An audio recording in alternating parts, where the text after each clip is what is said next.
siguro ano ko lang yun sa adjustment na I can adjust for as long as magkapareho pa tayo ng goal.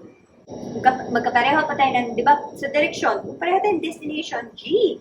Ano kahit na naiinis ako sa'yo minsan, go, makakapag-adjust tayo dyan. Pero kung magkaiba na tayo ng pupuntahan, syempre, hindi mo na magagawa yun. Which is why I think husband and wife should always make it a point to find na yung direction nila.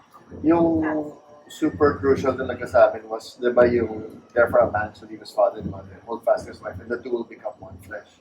So, we both came into the marriage with so much. I have so many opinions on how. With so many fathers and mothers. Yeah, spiritual fathers. And we have so much. I have so many opinions on how marriages should be, how children should be raised, how to spend money. She had so many experiences. Diba? She had relationships before we got together.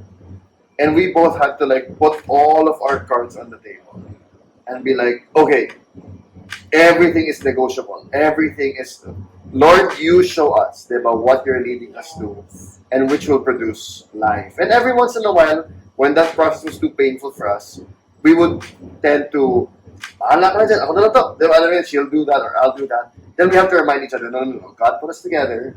We've got to figure this out. Diba? If it's stressing us out that I have a ministry and you have this, how can this work? Basta we just knew na anytime one of us was becoming, we'll give an ultimatum, yung all or nothing thinking right away.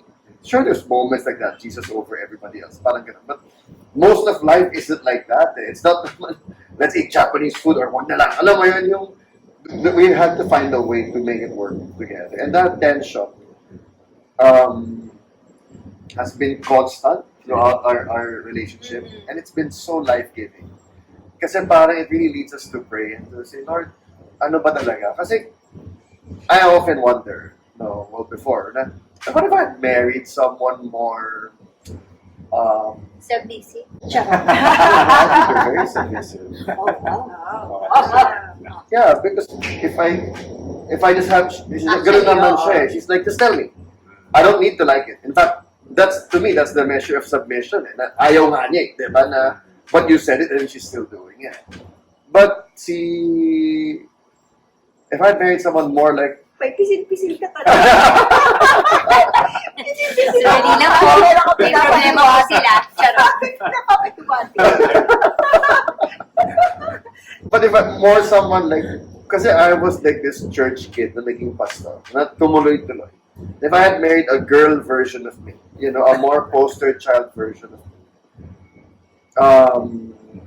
at least for me, God used to, but for me, parang I feel like, let me just put it the positive way, not the negative way. Marrying someone so different from me, it's a different lifestyle, who's challenged my faith in so many different ways, I think has been good for my relationship with God. Has done things in my sanctification, that would never have been unearthed before. If I had followed the stereotypical, the lifetime movie, drama that people could expect, I think there would be idols in my heart that would not go challenged. There would be character flaws that would only be reinforced. Because they'd be like, oh, you're such a perfect family naman. Parang ganun.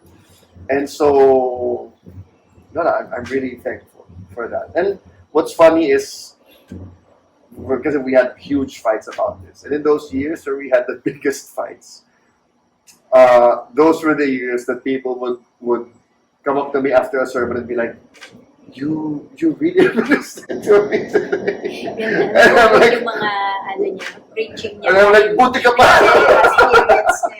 Buti ka pa. Like, because yung grace of God, I'm like, well, yeah, because we were just screaming at each other the night before. And I won't say that from the pulpit necessarily. People don't need to know that. But if they ask me in person, I'll be like, kami ng asawa ko yun. Kaway ko yung mamunta dito. Kami na yun. I don't tell the members that.